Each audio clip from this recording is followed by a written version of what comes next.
Bem-vindos ao Blue Chip Talks, neste episódio que segue na série especial sobre mercado imobiliário, e a gente está hoje com a presença de uma referência em gestão de patrimônio que está há 20 anos no mercado. Eu falo do nosso convidado, Rodrigo Marcati, que é sócio fundador e CEO da Veda Investimentos. Muito obrigado pelo convite, uma honra. Obrigada a você, caríssimo. E nesse episódio, a gente vai contar como que os fundos imobiliários estão marcando aí presença na carteira e no portfólio das famílias, dos family offices, dos investidores mais sofisticados. Mas primeiro eu gostaria de falar um pouco do que é a Veda. A Veda é uma empresa hoje com 12 bilhões de investimentos sob custódia, que tem cerca de 15 mil clientes. Perfeito. E que cresce aí sendo uma das maiores, uma das 12 maiores, uma das 15 maiores empresas associadas à XP Investimento. É um prazer, é uma honra, é toda minha de tê-lo aqui conosco nessa série sobre mercado imobiliário, Rodrigo. Vamos falar um pouco então sobre esse assunto. Então tá bom, vamos lá. O que a gente quer saber? Como que é hoje? Qual é a participação dos fundos imobiliários na carteira desses clientes que tem aí um portfólio que tem, em geral, portfólio robusto com vários tipos de investimentos. Os fundos imobiliários ainda são representativos, são negócios importantes para essas famílias, esses investidores? Bastante. Eu acho que ao longo dos últimos 10 anos, a indústria de fundos imobiliários ela cresceu, se diversificou muito e ocupa um percentual importante na carteira dos investidores. Já foi um pouquinho maior, né? A gente está vivendo um ciclo de taxa de juros muito alta e isso acaba inibindo aquele investidor mais conservador de migrar, né, às vezes da renda fixa mais tradicional para ativos que têm um certo risco, mais volatilidade, né? Os fundos imobiliários, a sua grande maioria, são negociados em bolsa, então tem cotação todo dia ali na tela, isso traz um pouco de ansiedade, em alguns momentos, né, há uma desvalorização maior e isso acaba retirando alguns investidores do jogo. Mas ele ainda ocupa uma fatia da pizza importante, assim, em torno de 10% pelo menos. Hoje lá na Veda a gente tem das carteiras em fundos imobiliários e fundos de cascas de fundo imobiliário, né? Porque a indústria ao longo dos anos foi se transformando, então você tem uma série de tipos de fundos imobiliários, né? Quando a gente fala fundo imobiliário, a primeira coisa que vem na cabeça é aquele fundo de laje corporativa, né? Que é o mais antigo. Hoje você tem muito mais opção, né? E talvez os que mais ocupam espaço são os de renda fixa, né? São os que têm ativos de crédito gerando renda dentro da carteira do fundo imobiliário. E a gente está falando do quê? Tem Logística, logística, residencial, shopping, shopping? residencial, tem para desenvolvimento urbano, loteamento. Então, assim, você tem uma série de tipos de fundos imobiliários, cada um com um perfil, cada um com um tipo de risco, mas que fazem parte desse grupo que hoje ocupa os 10% ou até um pouco mais na carteira do E investidor. já foi quantos por cento? Já Pelo menos há foi. 5 anos, quando veio a É que pandemia. mudou muito, né? A carteira do investidor média mudou muito, né? Antes da pandemia, ali 2019, a gente estava com uma taxa de juros já muito baixa, né? 4,75, um pouco antes de chegar aos 2 da pandemia. Naquele momento, tudo que era ativo de risco, que podia entregar um retorno maior do que o CDI, ocupou um espaço muito grande nas carteiras. Mas era aquela euforia de mercado, né? A gente viveu um juros Foi um que é boom. irreal para o Brasil, né? O pico mínimo O foi de mínimo foi 2% ao 2% durante ano. um período ali, né, em 2020, durante a pandemia, que talvez hoje a gente olha para a taxa de juros atual e consegue até fazer uma análise de que tal não era para ter sido tão baixo, né? Aquilo lá causou uma bolha, principalmente no Sim, crédito, sim. né? A gente está vendo agora a quantidade de empresas sofrendo, né, pedindo recuperação judicial, tendo problema de crédito, de conseguir pagar as suas dívidas, porque ficaram muito alavancadas num momento de juros baixo. Aí o juro subiu e deixou todo mundo enforcado. Mas voltando ao ponto da alocação, naquele momento, renda variável, ações, né, bolsa, fundo imobiliário, representaram um percentual muito maior. Com o passar dos últimos anos, né, essa taxa de juros que em 2023, né, chegou aos 14, depois baixou um pouquinho, voltou a subir, a renda fixa crédito bancário, crédito Acabou privado, ganhando mais espaço. hoje ocupa 50% do patrimônio mínimo assim, das carteiras e comer um pouquinho de espaço de todas as outras Sim, classes. agora, essa oscilação ela é tradicional no Brasil, né? Não é de hoje, é há décadas. Dá para a gente dizer hoje que esse investidor mais sofisticado, que tem uma carteira mais robusta, né, com tipos de ativos mais diversificado, você acha que ele ainda, pelo menos no caso do fundo imobiliário, ele ainda está muito mais guiado pelos juros, essa taxa Selic todo ano, ou ele leva em consideração vieses mais técnicos? É, a gente olha como é diferente, né, o fundo imobiliário do ativo real imóvel, né? O brasileiro, por herança cultural, né, costume, sempre gostou de investir no mercado imobiliário, né, no real estate, em propriedade. Só que ele tem um comportamento com esse tipo de investimento que é muito diferente com o que ele tem em relação ao fundo imobiliário, né? As pessoas compram imóvel para investir e não ficam olhando o preço do valor investido, né? Elas olham muito mais para a renda que aquele imóvel gera para ela, o quanto de aluguel pinga na conta dele todos os meses. Uhum. No fundo imobiliário, ela fica olhando, o preço incomoda muito. Justamente essa sensação de você ter o preço de tela todo dia traz para o investidor, às vezes, uma Ansiedade. ansiedade que, no caso do teu imóvel, como você não tem um corretor te entregando né, o quanto que ele subiu ou caiu aquele apartamento no mês, não gera a mesma ansiedade. Então, a gente vê que, às vezes, por mais sofisticado que o investidor seja, tecnicamente, ele tem a questão do comportamento, do perfil de risco dele, muito atrelado, sensível a isso. E outra coisa, né? As pessoas tendem a olhar no fundo imobiliário a renda versus o CDI, né? Tenta fazer essa comparação direto. E esquecem de olhar o valor do patrimônio, que às vezes está muito descontado. Então, tudo bem, eu não tenho uma renda maior que o CDI nesse momento em quase nenhum fundo imobiliário, como o CDI a 14,75, a Selic a 14,75. Dificilmente você vai ter algum ativo que te gere um aluguel acima disso. Porém, se aquele fundo, né, se aquele prédio que está localizado, né, vou supor aqui, na Faria Lima, estiver sendo negociado a um valor que você não consegue nem construir um novo, né? Porque se você vai comprar um terreno na Faria Lima, subir toda a aprovação, demanda, não sei o que, regulatória, subir um prédio novo, às vezes é muito mais caro do que você comprar aquele prédio que está sendo negociado na bolsa. Mais rápido, Sim. né? Você como investidor. Óbvio, nós estamos falando que quem compra uma fatia pequena, não compra um prédio inteiro. Mas é essa conta que a gente tem que fazer. Qual que é o custo de reposição para você subir um imóvel novo na Faria Lima? Né? Se puder, né? Porque acho que tem até as questões de não ter hoje licença para você conseguir subir prédio em algumas regiões. Faria Lima está com uma vacância baixa, né? Você tem um estoque de imóveis disponíveis muito baixo, né? Então, mesmo assim, aquele prédio, aquele imóvel, aquela fatia, né, está sendo negociado a um preço de bolsa muito baixo, né, com um valor descontado. Então, ali é uma oportunidade para você investir olhando médio ou longo prazo, e que muitas vezes o investidor não se preocupa com isso. Ele quer saber o quanto que entra de renda para ele no mês seguinte, né? É que é difícil, né? Ele tem o afeto pelo imóvel, né? Porque ele tá ali. Talvez ele até admite ter uma rentabilidade menor quando tem um ativo, mas na hora de ir pro fundo, que é muito mais fácil, tem muito mais ativos ali, porque ele não está Não, você comprando um tem, imóvel só. é isso, né? Você tem uma liquidez melhor, né? Isso. Vamos supor aqui um investidor que tenha R$ 1 milhão para investir num imóvel Uhum. direto. Ele vai comprar um apartamento médio, pequeno, classe média, né? Com R$ 1 milhão. Aí ele vai alugar para alguém para ter uma renda mensal. Primeira coisa é que, bom, ele concentrou 1 milhão em um único ativo, concentrou seu risco em um único inquilino, né? É, e além disso, assim, ele tem que. O imposto que ele tem que pagar todos os meses, né? Carnê-leão, etc., vai dar para ele uma renda muito mais baixa do que um fundo imobiliário, que é isento de imposto de renda, né? O valor que é pago é isento.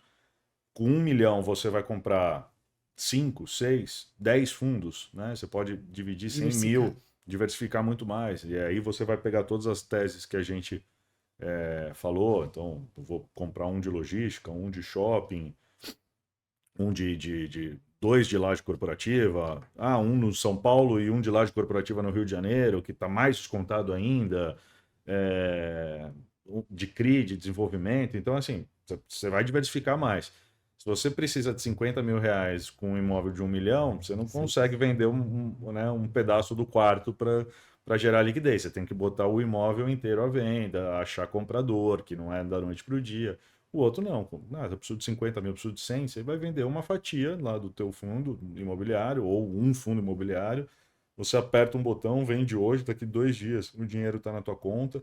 Então, a liquidez é melhor, diversificação é melhor, o risco do inquilino é muito melhor, porque em um você está falando de um imóvel residencial para um inquilino, pessoa física, né? O outro você está falando de uma laje corporativa na Faria Lima, de um shopping, né? Com inquilinos sendo empresas, então é um risco de crédito também menor. Então, assim, deveria ser um caminho normal as pessoas deixarem em algum momento de investir no imóvel, né, próprio ali no real estate, no tijolo, e migrar para os fundos imobiliários. Você até falou em desconto. Qual é o tamanho do desconto que você calcula hoje nesse valor patrimonial dos fundos? Depende, assim, pode variar bastante, tem fundo negociando a 25% do valor patrimonial, né, ou seja, o valor que eu compro ele na bolsa é pelo menos 20% abaixo do que se eu vendesse todos os ativos naquele momento e de devolvesse o dinheiro para o cotista. Então, você tem opção, você tem hoje a oportunidade de você entrar em fundo imobiliário com 20% de desconto, gerando uma renda de mais de 1% ao mês. É uma classe que eu acho que de todas que a gente observa, a Bolsa já deu uma andada mais forte, né, no Sim. começo desse ano, com todo o fluxo estrangeiro que entrou. E os fundos imobiliários ainda estão, né, tão patinando, estão um pouco esquecidos. Acho que é uma oportunidade interessante Você para o fala na investidor. média do mercado de 20 a 25%? Não, Tem não, algum segmento? tem fundo Ah, imobiliário que está mais justo, que está próximo do valor patrimonial. Esse é sim. um pouco do trabalho que a gente faz no mês a mês, né? A gente tem uma carteira sugerida e a gente vai trocando entre os ativos justamente para tentar aproveitar aqueles que têm alguma simetria melhor de risco e retorno, né? Às vezes Uhum. algum já está muito, muito no preço justo, enquanto tem sei lá, um de logística, ele já está no preço justo. E aí você tem um muito parecido, com o mesmo tipo de inquilino, nas mesmas regiões de galpão logístico. Com 10%, vale a pena trocar um pelo outro. Shopping, a mesma coisa. Eu tenho um shopping aqui, primeira linha, AAA, mas que já está no preço. Enquanto eu tenho um outro fundo de shopping que tem oportunidade de expansão, que está desenvolvendo novos shoppings, enfim, é um pouco do trabalho ali da análise diária que a gente faz para levar para o investidor, né? Também não ficar comprado em um. Antigamente você tinha poucas opções, quem investia em fundo imobiliário comprava um fundo imobiliário e ficava o resto da vida com aquele fundo imobiliário. E qualquer fundo tem risco, né? Se o preço sobe muito, você começa a talvez ter uma assimetria de risco-retorno que não faz sentido Uhum. você carregar. Tem algum desafio? Que a gente falou de oportunidades, que é um segmento em que você tem fundos que estão bastante descontados, apesar de todo o benefício que tem no investimento desses papéis. Tem algum benefício que você vê que está escondido, que tem gente que não consegue enxergar? Ou o maior desafio, dentre esses benefícios, né? Tem um desafio que o investidor pouco considera ou que Muitas você vezes é o destacaria? risco, assim, eu acho que a gente monitora muito de perto, tenta cobrir os riscos potenciais que às vezes a gente não enxerga. Então, a gente teve empresas grandes, né, empresas de renome que pediram recuperação judicial esse ano. Uhum. Então, o que isso pode afetar os fundos imobiliários? Você pode ter eventualmente um galpão de logística alugado por um grupo de supermercado que está passando por um problema, ou você pode ter um crédito, né, um CRI de lojas dado em garantia e que eventualmente num processo de recuperação judicial você tenha que executar, você tenha que entrar num processo mais chato para recuperar recurso. Então, isso tudo traz um risco que muitas vezes o investidor não enxerga, né, sozinho, não conhece como funciona e se acontece, pode gerar um trauma e tirar aquele investidor do mercado, né? Porque pode, não quero mais saber disso, vou voltar, né, para poupança, né? Então, assim, que eu acho que não tem risco, então é nosso cuidado, nossa diligência para analisar justamente risco de crédito ou potencial de crédito, né? Porque inquilino, né? A gente teve empresas que a gente, até pouco tempo atrás, tipo uma loja americana, ninguém suspeitava que algum dia ia dar problema, né? Eles ficaram sem pagar aluguel de lojas durante 2 anos ali no processo de reestruturação deles, e isso pode afetar um fundo imobiliário, né? O fundo imobiliário é dono de uma loja, né, ali das lojas americanas, fica sem receber aluguel, a renda do fundo despenca, né? E isso é muito, como é que eu vou dizer? Isso é muito louco hoje em dia, né? Porque a gente, na verdade, talvez o investidor antes estava acostumado a querer comprar fundos que tinham ativos locados por grandes empresas, ou por grandes varejistas, ou empresas que tinham menor risco de vir a ter algum problema ou entrar em recuperação judicial. E o que a gente tem visto é que hoje isso já não é mais garantia nenhuma. Não. O fato de ser uma grande empresa, né?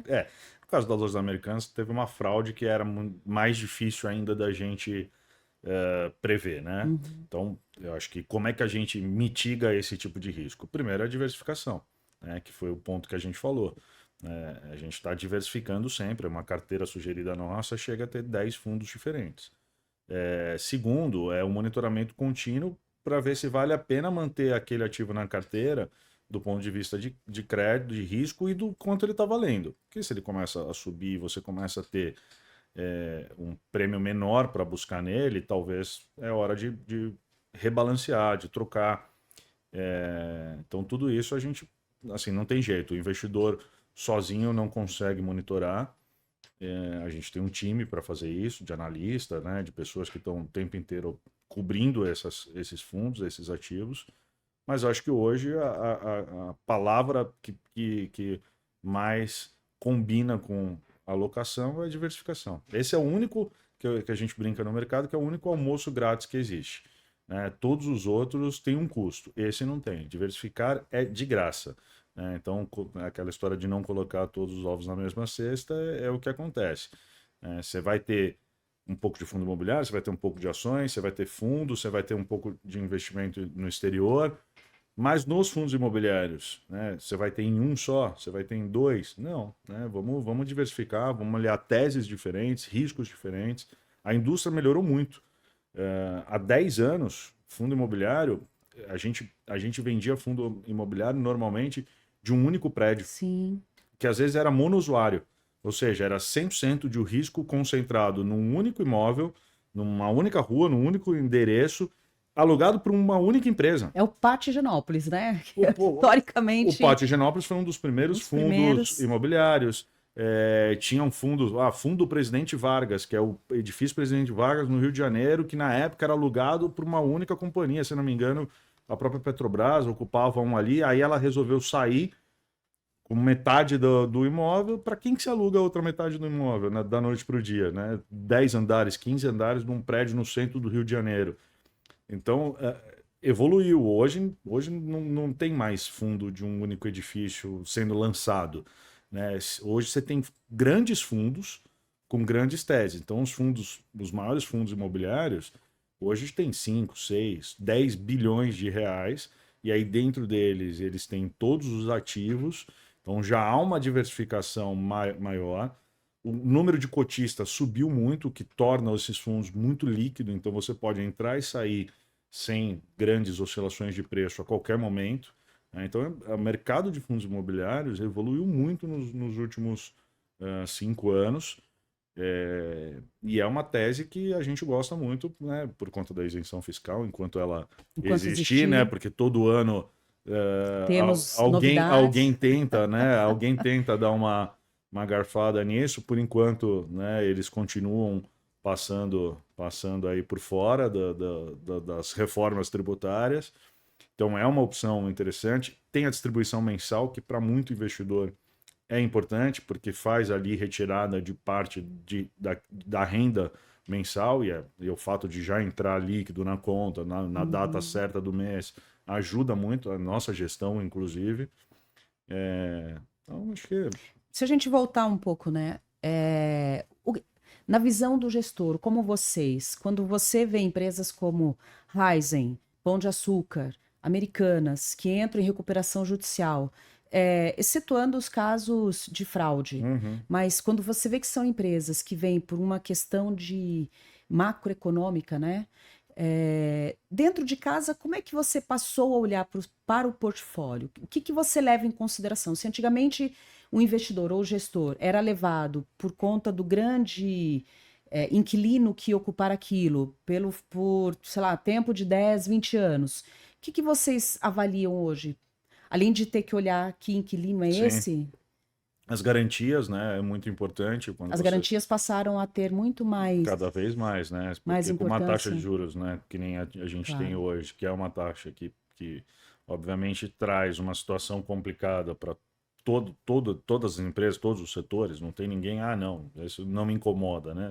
Não é impossível, né? Porque toda grande empresa trabalha com algum nível de alavancagem, então tem alguma dívida e é normal que não consiga em algum momento gerar receita suficiente para pagar parte dessa dívida, e aí tem que rolar, etc. Então vai piorando um pouco a situação. É muito importante que você tenha algumas garantias, inclusive garantias reais, né? Então, quando você tem imóveis, você está falando de ativos imobiliários, num momento que a gente até tem apreciação, né?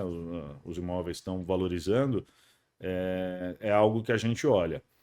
Esses nomes, por mais que pareçam óbvios assim, né? Poxa, Raizen, Pão de Açúcar, nunca imaginei que isso fosse acontecer.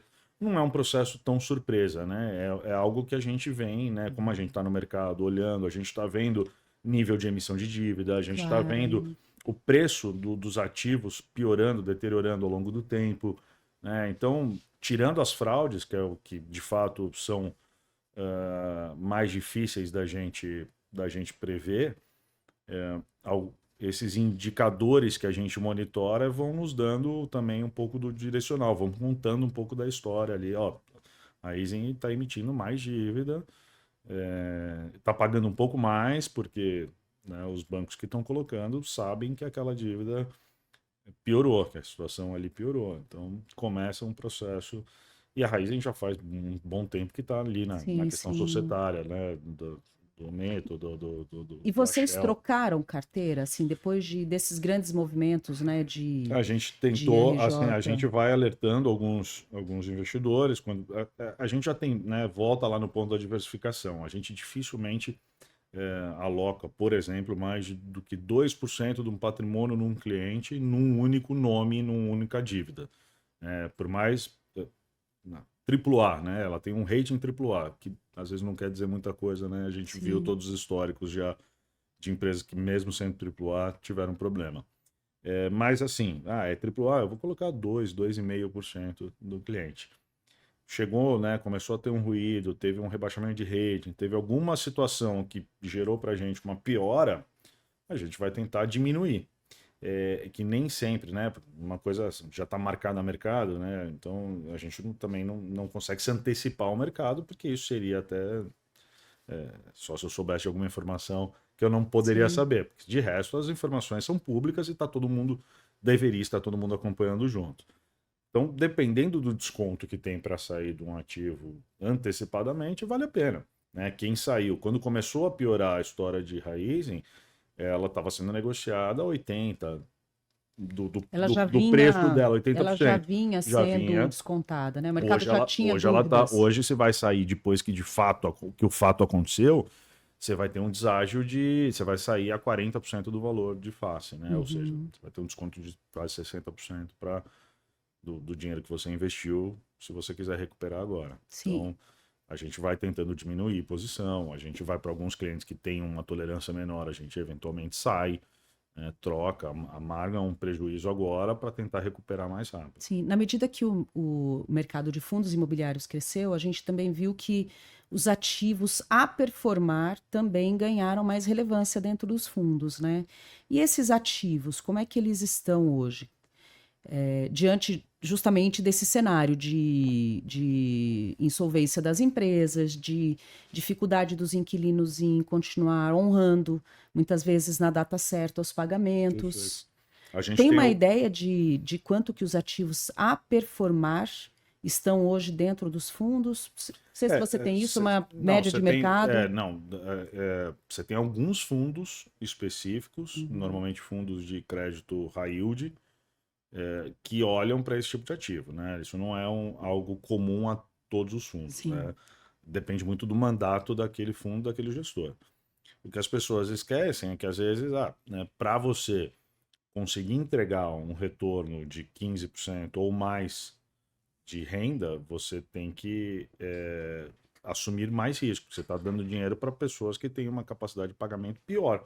Né? Ou você está entrando numa fase daquele projeto mais inicial, tomando mais risco de retorno, de desenvolvimento do projeto. Então, as pessoas tendem a esquecer disso na hora que investem em renda fixa. E aí, a hora que aparece o problema, é, não dá para dizer que não sabia ou que não porque é isso, esperava, né? a gente teve já, né, ao longo dos últimos anos problema com inadimplência em loteamento, problema com inadimplência em venda de imóvel residencial, principalmente classe média, né, o que está sofrendo mais. Então, ativos que compraram CRI, que dentro dos recebíveis, né, o CRI é uma dívida securitizada pode ser de venda de imóvel.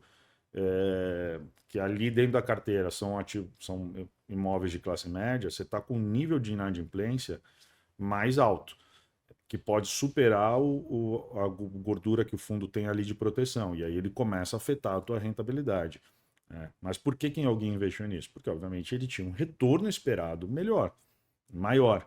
Né? Só que um retorno esperado maior num cenário onde o piso já é 15%, né? Que a taxa Selic é Sim. 15%, ou seja, nós estamos falando de fundos que eventualmente poderiam entregar 20%, alguma coisa assim, ou cobram pelo menos para quem eles emprestaram dinheiro 20% ao ano. Então, acaba sendo uma taxa muito alta, e aí você aumenta a dificuldade de pagamento num momento que afeta isso dentro das carteiras, dentro do crédito como um Então, todo. na verdade, as famílias, os investidores institucionais, seja lá o que for, eles precisam olhar os ativos, saber o que estão dentro dos ativos. E aí, nesse cenário que a gente tem é que provavelmente também ganhou proporção significativa esse segmento do Minha Casa Minha Vida, certo? Né? Como que é esse segmento hoje para vocês?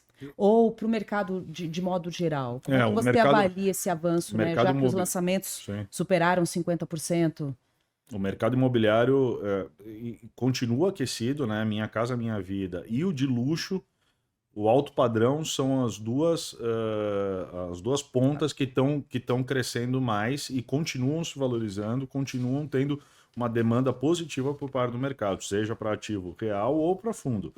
Então a gente vê que as carteiras têm olhado, têm tido criação de fundos novos olhando para esse setor, porque tem uma demanda de fato reprimida ainda, né? Ou seja, a oferta que tem disponível ela ainda é baixa para a demanda que existe no Brasil.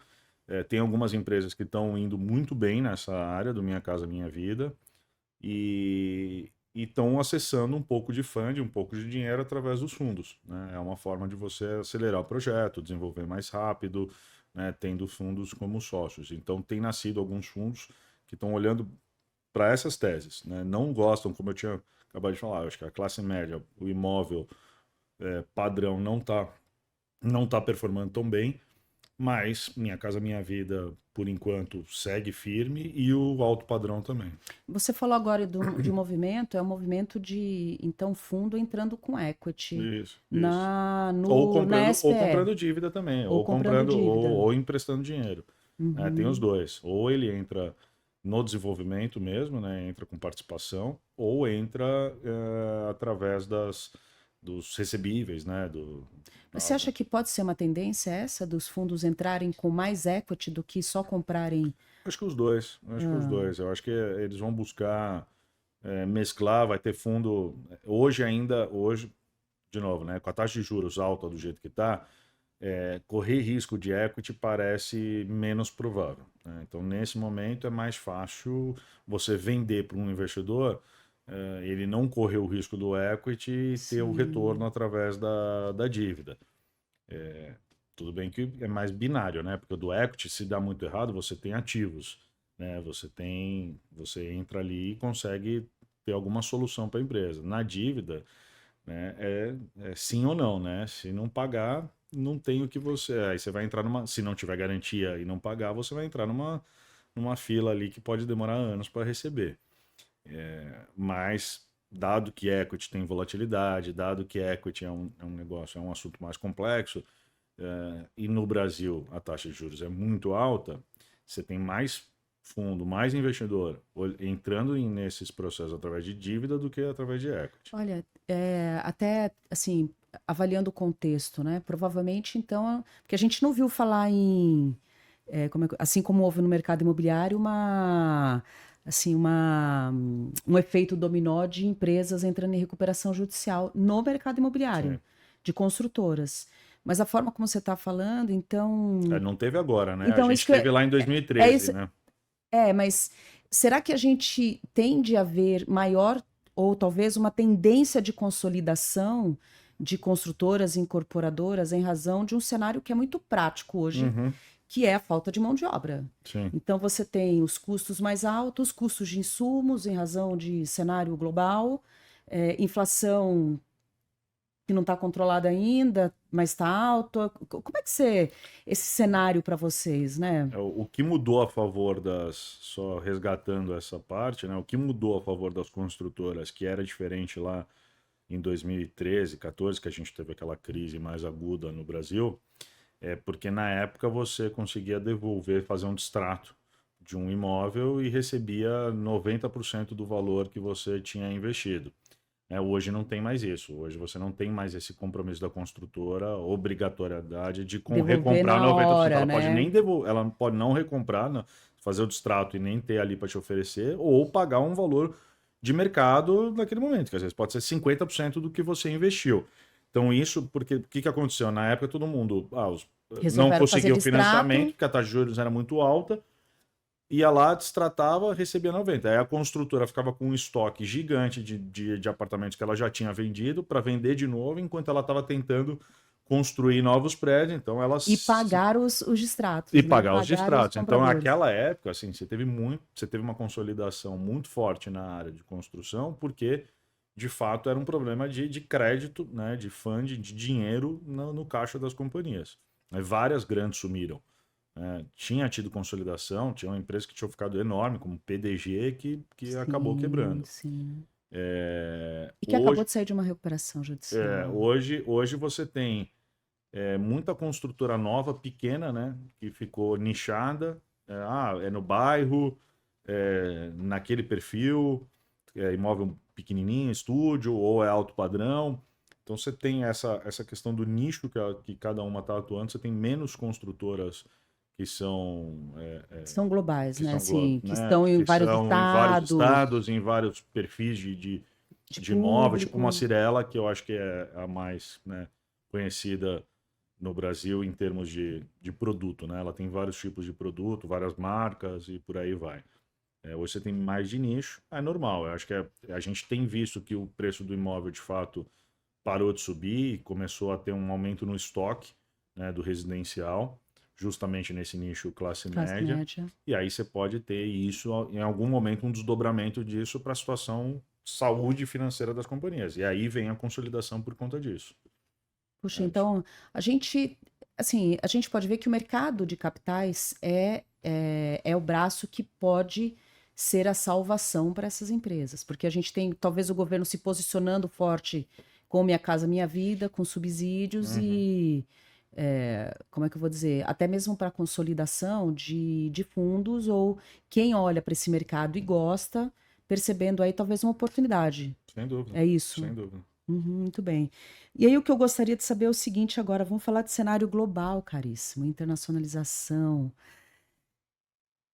Estamos falando de um momento bastante diferente, né, política econômica mundial, que é com governos como Trump, como Putin, como, enfim, como é que esse cenário todo impacta no dia a dia dos fundos e do seu trabalho como gestor de definir essa alocação, de definir que tipo de ativos você vai colocar e pensando que tudo pode mudar na semana que vem, dependendo da forma como Donald Trump acorda de manhã.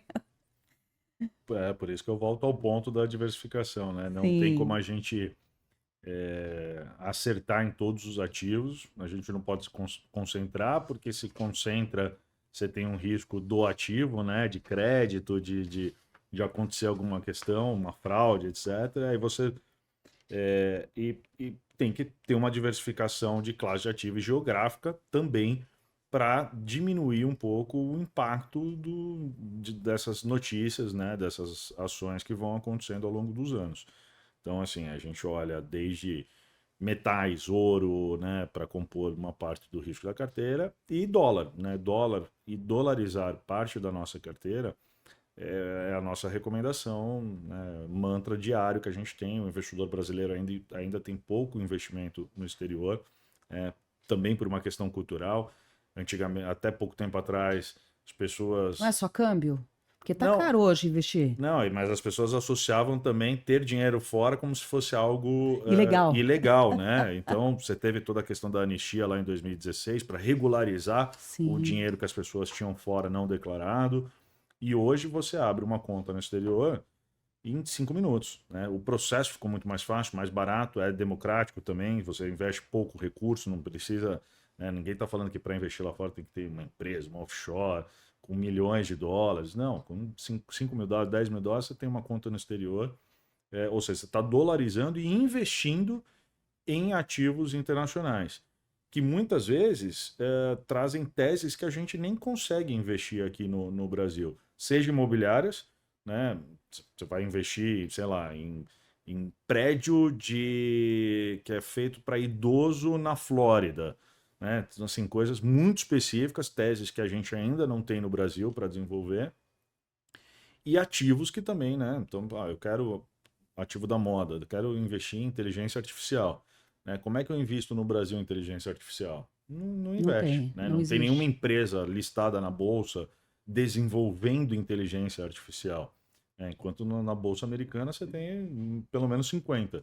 Né? Desde do chip ao, né, a nuvem, a tecnologia. E, então, assim, investir no exterior no nosso conselho ali de alocação é algo mandatório. Né? O câmbio até aparentemente deu uma ajudada agora essa tese crescer mais, porque saiu de 6 e pouco no começo do ano passado para 5,20 mais ou menos, que é a cotação atual. Então, isso ajudou a gente a levar cada vez mais esse assunto para a mesa.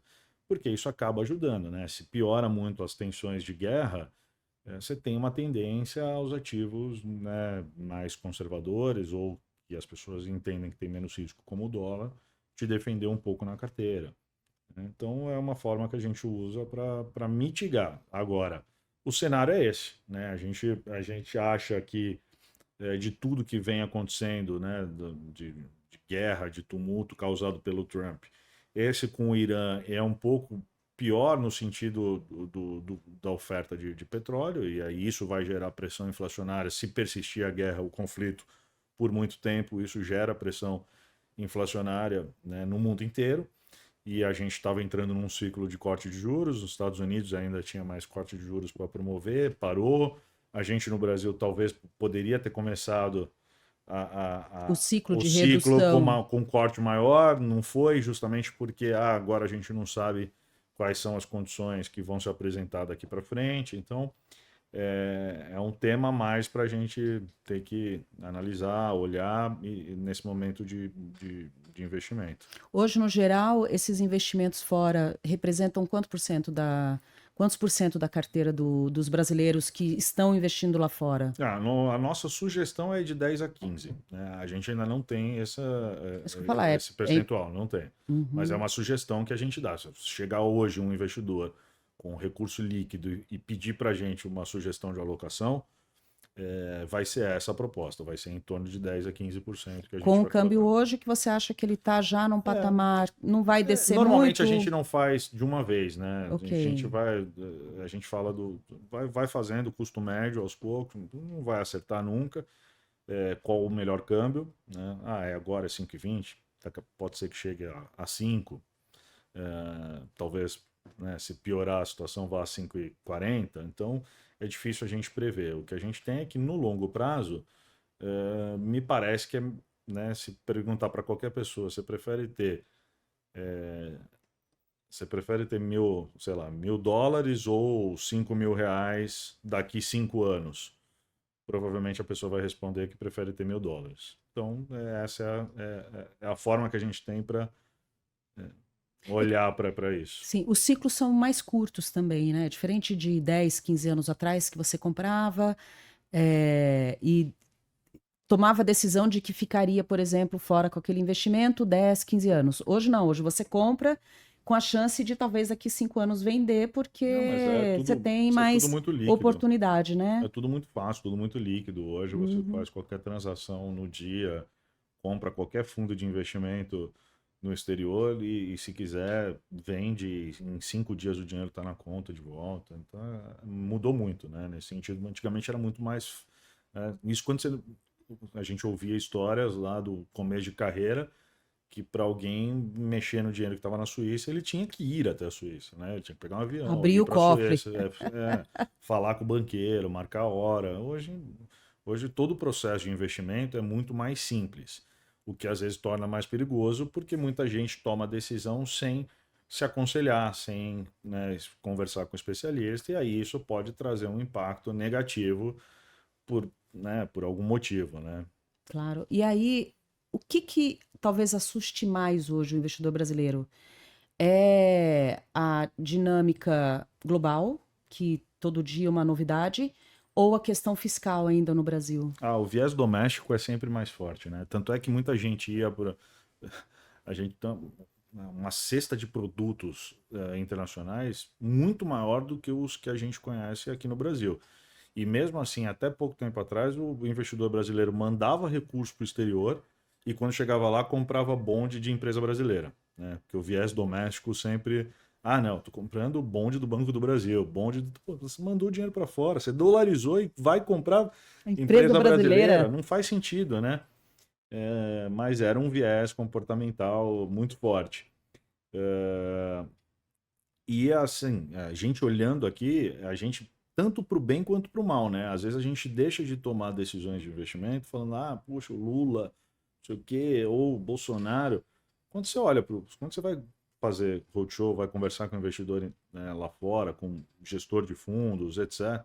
Mas o cara não quer saber quem é o presidente. Isso mexe muito pouco no longo prazo no preço de uma ação, né? A Bolsa Brasileira já subiu com presidentes que tinham uma avaliação boa e com presidentes que tinham uma avaliação ruim, assim como já caiu com ambos também, né, em momentos.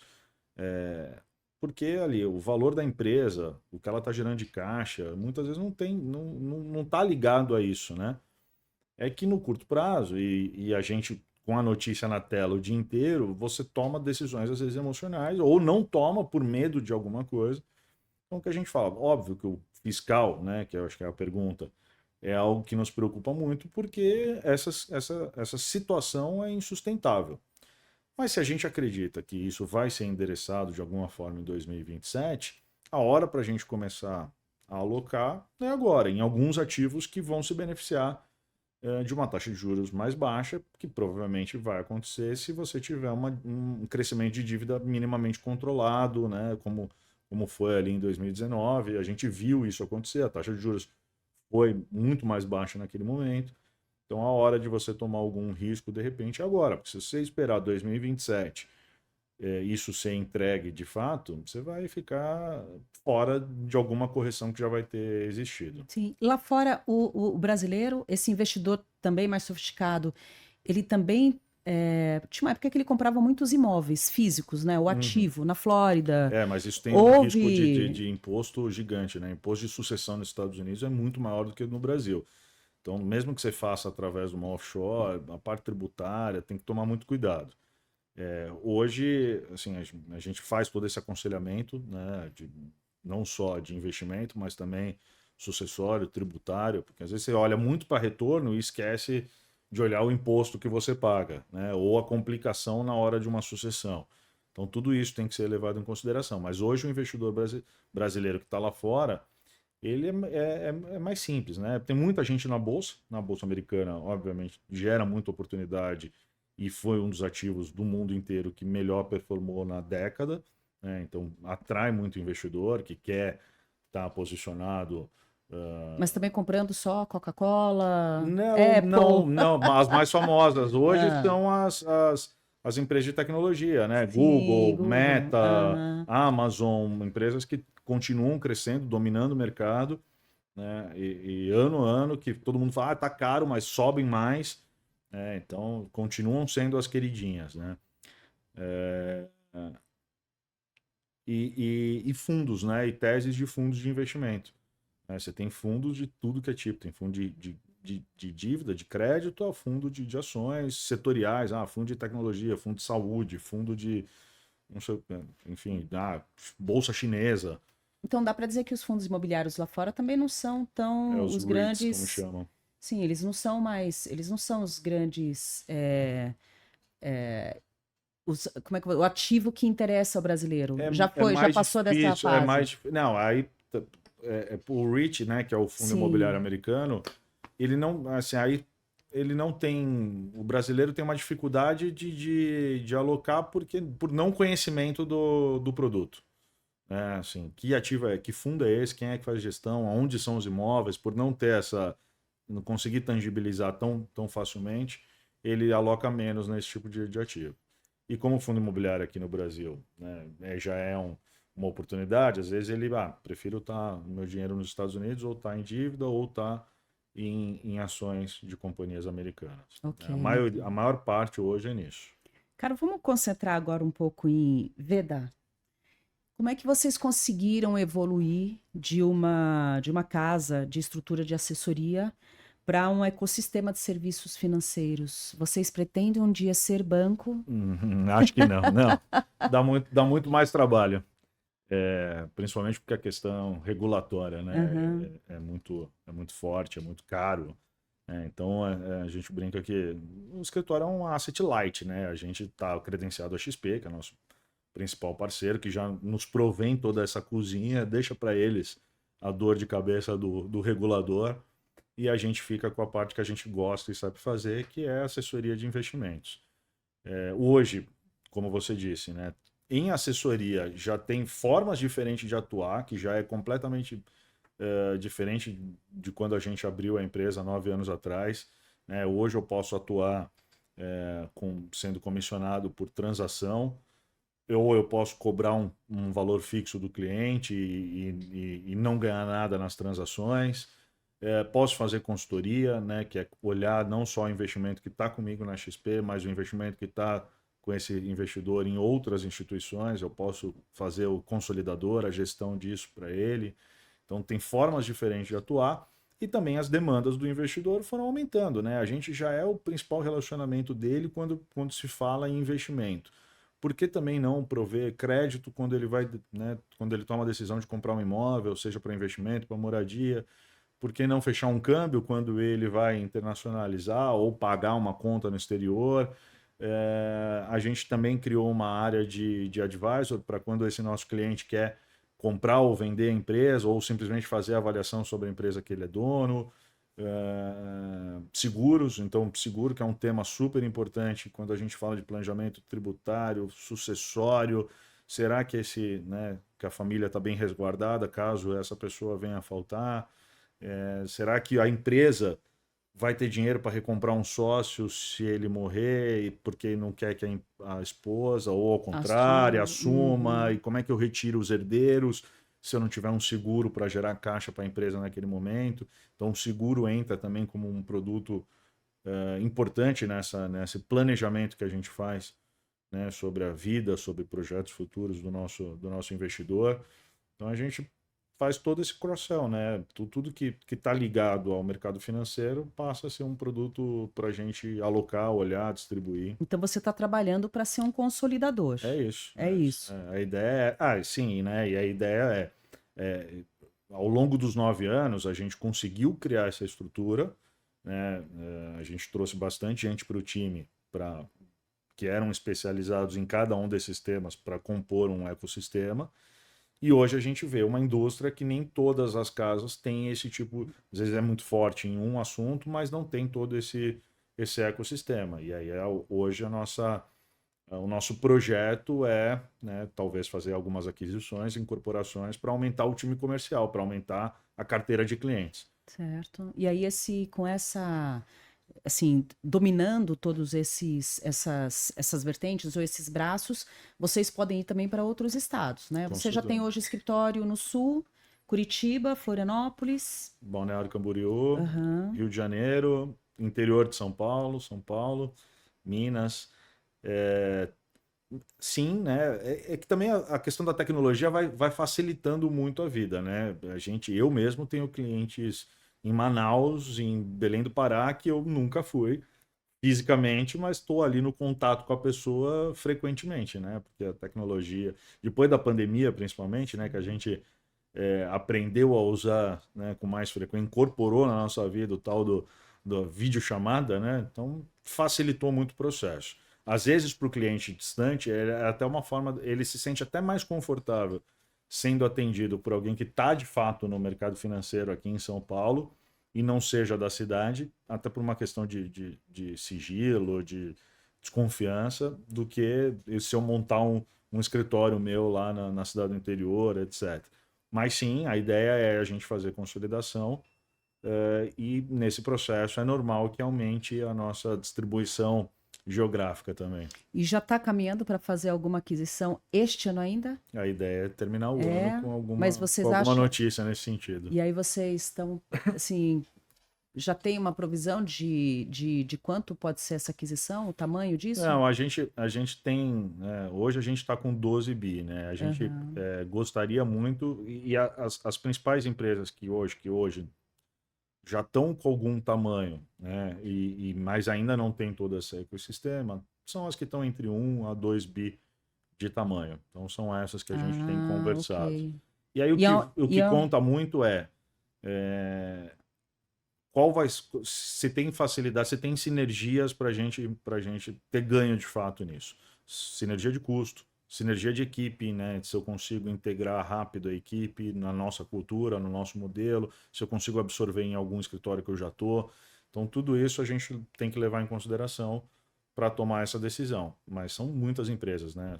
Só no é mundo. isso que eu ia perguntar. Qual é já fez o mapeamento? Assim, quantas No Brasil empresas? você tem de assessoria de investimento, consultorias, empresas que, né, semelhantes a isso, você tem mais de 1.000.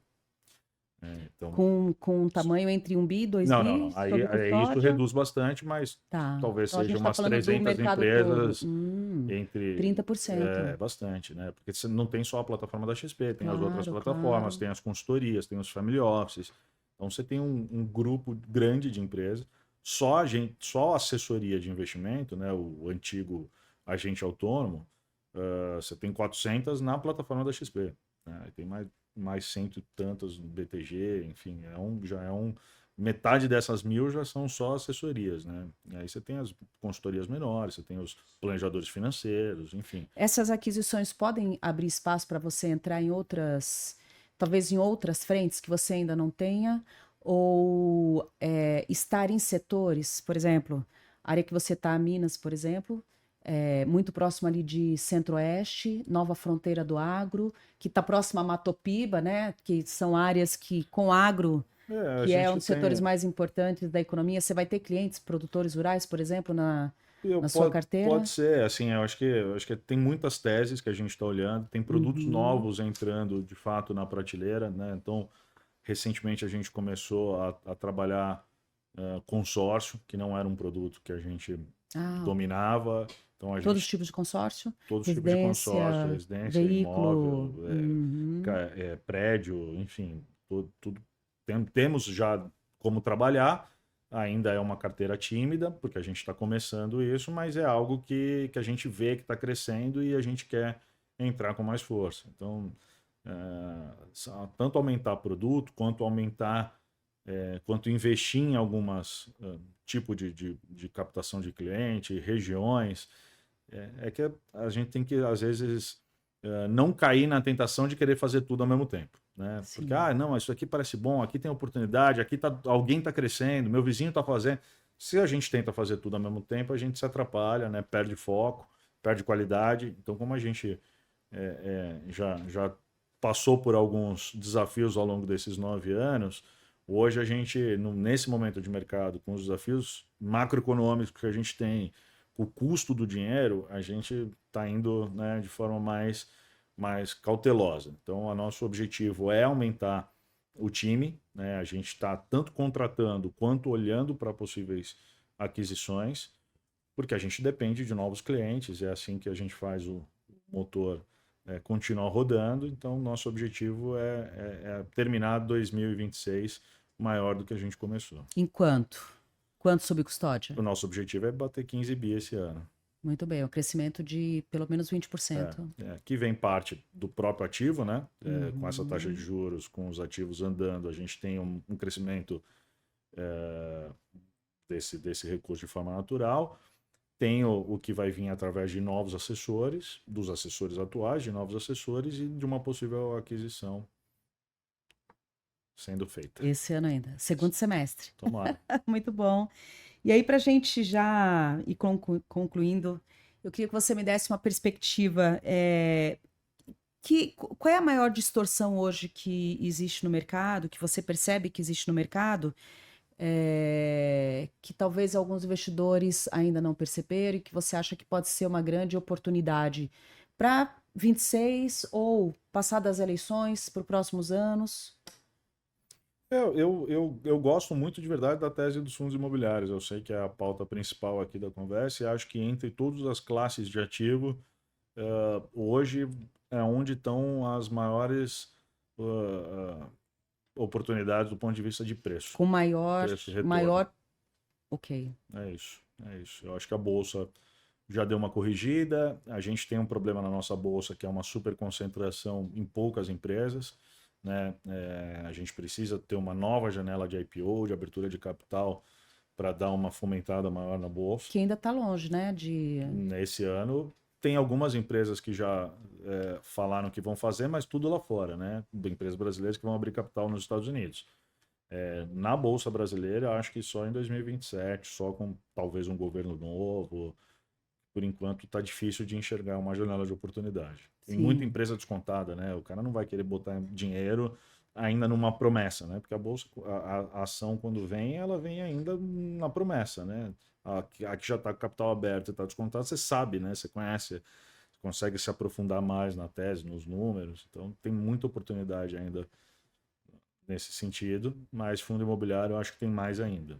Ótimo. Caro, muitíssimo obrigada pela sua atenção. Foi ótimo, foi excelente. Você é muito didático e tem os números na cabeça. Foi excelente.